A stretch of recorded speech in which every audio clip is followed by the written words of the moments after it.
Welcome, my friends, to today's episode of PMP Exam Prep. Almost every week, I put out one or two or three videos about the PMP exam. Today, my title is All PMP Questions Are Like This. I mean, every single question, for the most part. 99.9% of the PMP questions, they follow this pattern. You've got a statement like a scenario. You are a project manager, and then they proceed to tell you what kind of firm it is. It could be you are a project manager in a large size civil engineering firm working on, then they give you the project type. They could say a hybrid project, an agile project, a predictive project, but they'll make it very clear who you are, where you are, and then there's a problem statement. Your project has been identified as a high-risk endeavor with an overall project risk of blah, blah, blah. They'll give you the scenario and the problem statement. After the problem statement, the question that everyone says, Phil, I'm shocked I got so many. The question is either, what should you do next? I'm telling you, you'll be amazed at how often you see this on the PMP exam. If it's not what should you do next, it's going to be what should you have done first? Or what should you have done to prevent this? Or what should you do to minimize this? So many what should you, what should you, what should you? I need you to be ready for this. Trust me when I tell you, knowing what to expect is almost 80 to 90% in my mind of winning the battle. Because if you go in there and you don't know what to expect, you're going to be shocked beyond belief. It's going to throw you off balance, and you're going to be playing catch up. And that's no way to take the exam. You don't want to go into an exam only to realize, oh my gosh, all this ITTO stuff that they were asking me, I didn't even need it. You know, there's some questions, I call them namby-pamby questions, and they have their place. They have their place, but it's not on the exam. It goes something like this. You're a project manager. You're working on developing a project charter. What do you get out? No, not anymore. It used to be, but not anymore. On your exam, trust me when I tell you, almost all the questions are going to hit on, here's a scenario, here's a problem, here's a red herring, but they won't tell you it's a red herring, or here is a master key. What should you do next? Now, let me break this down. What do I mean by here's a red herring? You're a project manager working on a project of an agile nature. Your colleague asks you to create a WBS. What should you do next? You just said you're on an agile project. You see, the WBS, what you're being asked to do, it could be a red herring to throw you off. So if you follow that red herring and you begin to develop a WBS, then you've already lost that battle. What you should do next is not to develop the WBS. It would be to do something in line with the world of agile. Is that making sense? So if it was PBI breakdowns or something like that, it would make more sense. You get what I'm saying? All right, let's take a look. I just want to show you a couple of questions for today, because I'm not about showing you hundreds and hundreds. I have videos where you can watch hundreds and hundreds of questions, but that's not what this is. This is accentuation to what you are going to be tested, how you're going to be tested. Because if I can get you to see it and understand it, I know you're going to kill it.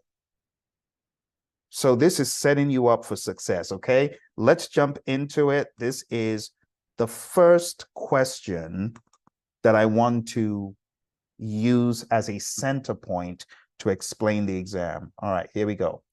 You are managing a project that involves the disposal of hazardous waste materials. You have identified a more environmentally friendly disposal method that aligns with the organization's suitability goals. You see this. Here's the scenario, right? Here's the problem. You've identified a more environmentally friendly disposal method that aligns with the organization's suitability goals. And as though on cue, the punchline. You're always going to get this punchline. I want to say in about 90% of the questions, what should you do next? Then you need to assess the options. A, stick to the original disposal plan to avoid disruptions.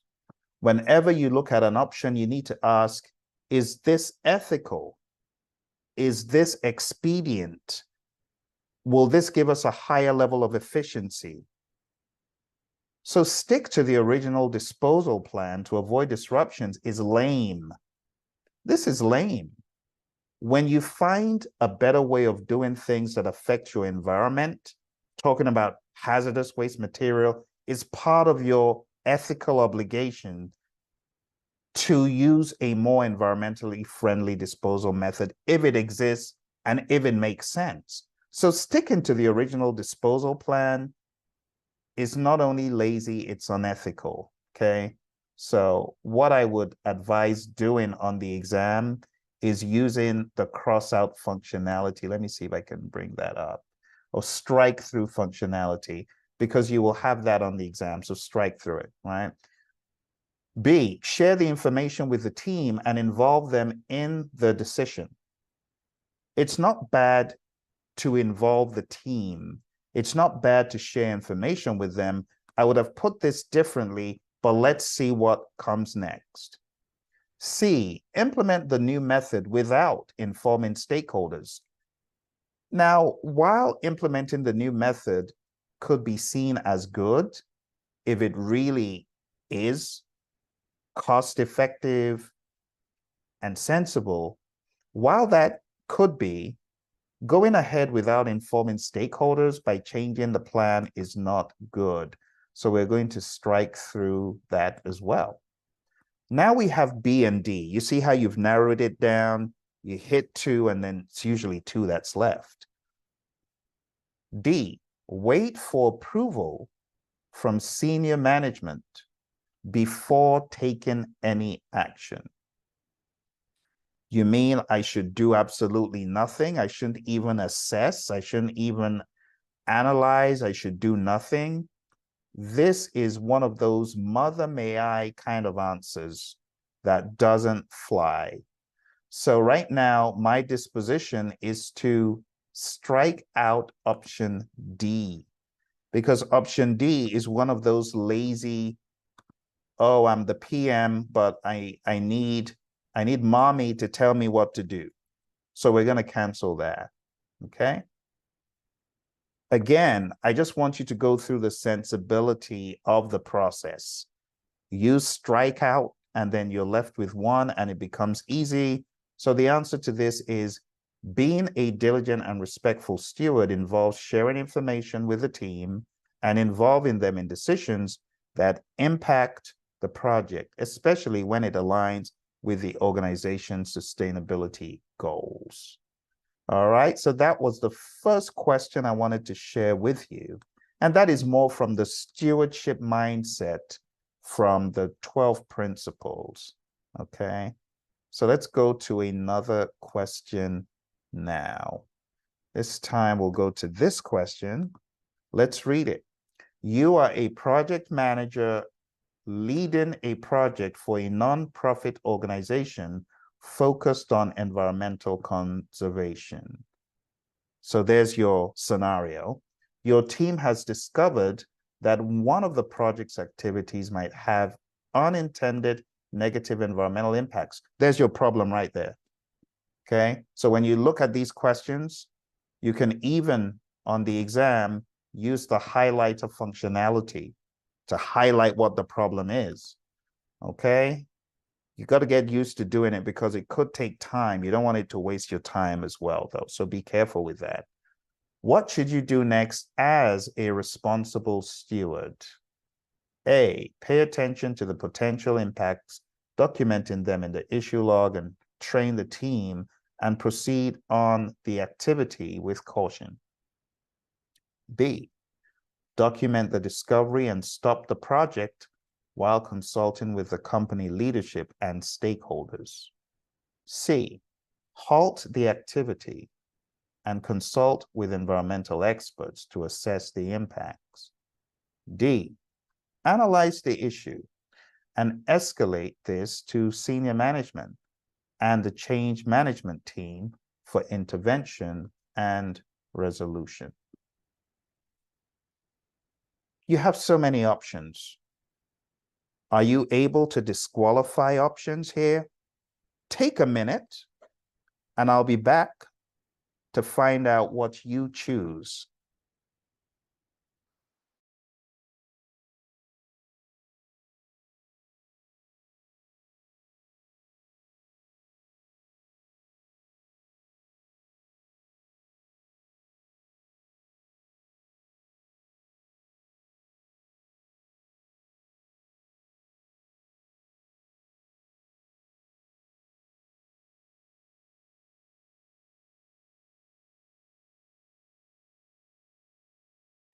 All right. Let's go ahead and take a look at the potential options. A, pay attention to the potential impacts. And it is right to call it a potential impact because it said might. If it is a potential impact, it means it is not happening and therefore is not an issue. Because this says documenting them in the issue log. So this is not correct because it is a risk. It's not an issue. Moreover, it says train the team. That really has nothing to do with the situation at hand. And then it says, and proceed on the activity with caution. While it sounds good, it's giving you a lot of wrong information. First of all, it's not an issue, it's a risk.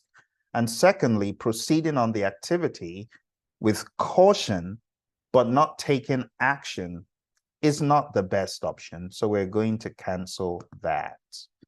Okay? There are many things wrong with option A. Now let's jump down to option D. D says, analyze the issue.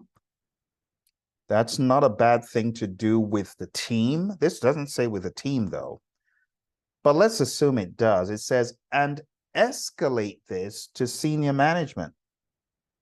So think about it. You've got a problem with environmental impacts of a negative nature.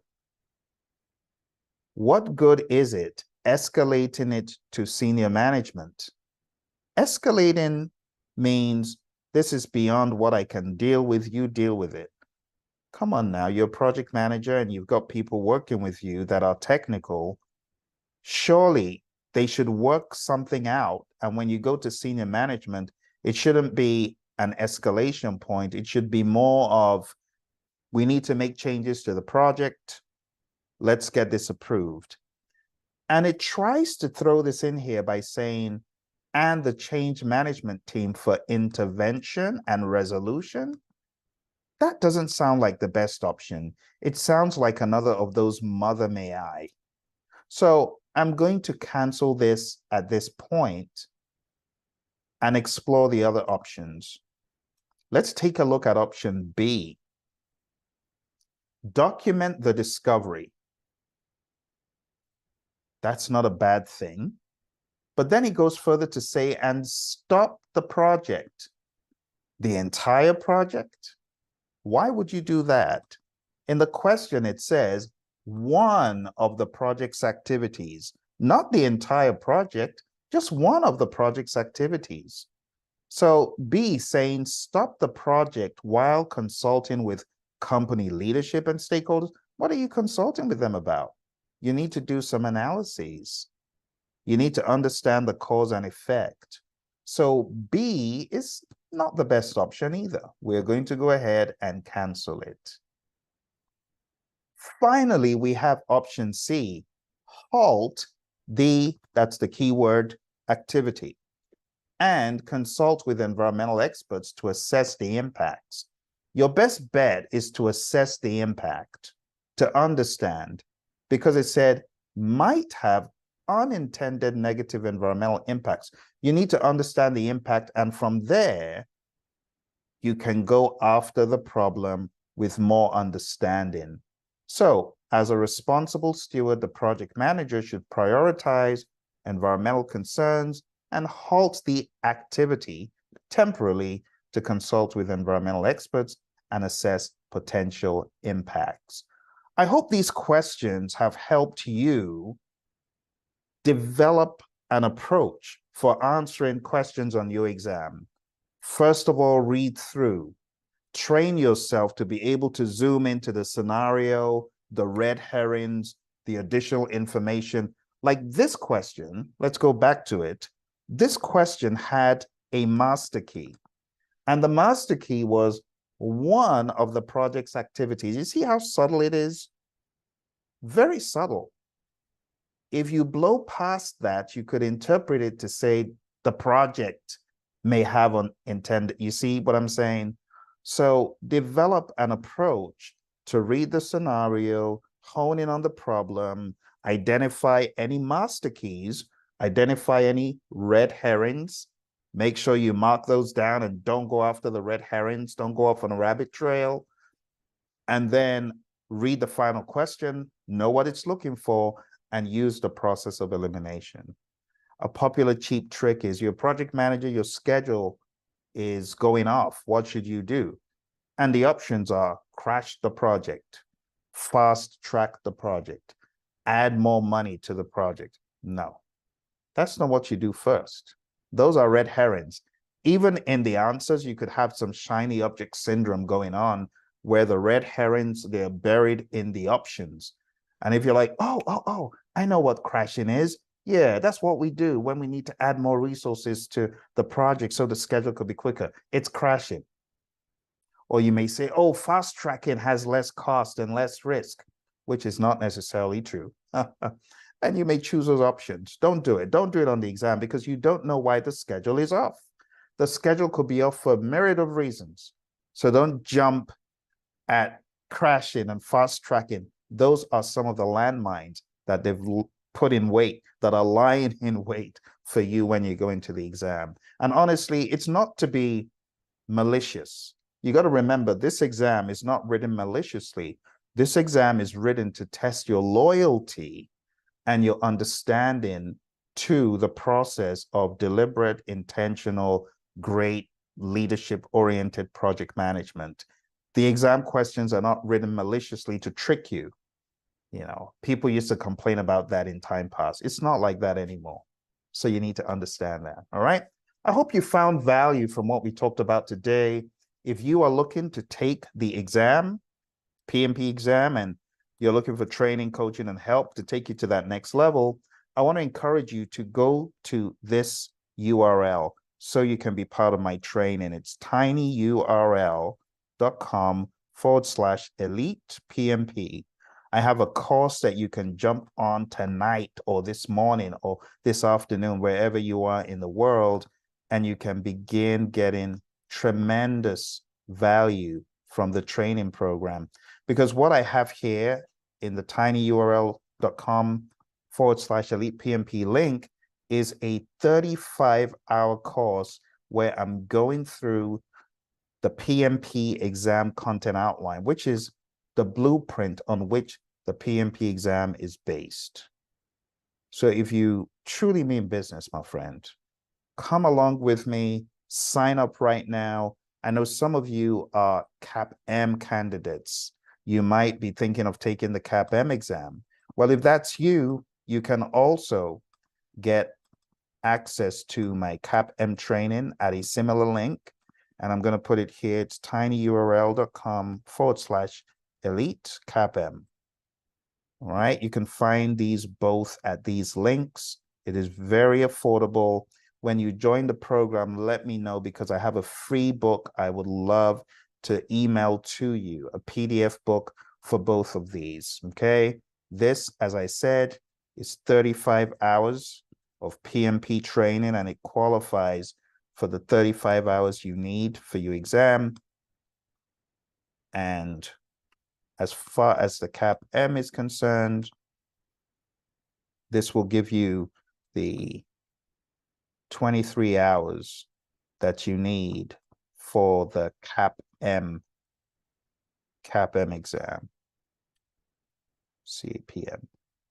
Okay, sometimes I get this mixed up with the ACP in terms of number of hours. I have so many certifications, but you need 23 hours of project management education for the CAP-M. All right, so go to those links, join me, and let's get the party started. Don't forget to hit the like button, subscribe, share with your friends, and I'll see you in the next video. Take care.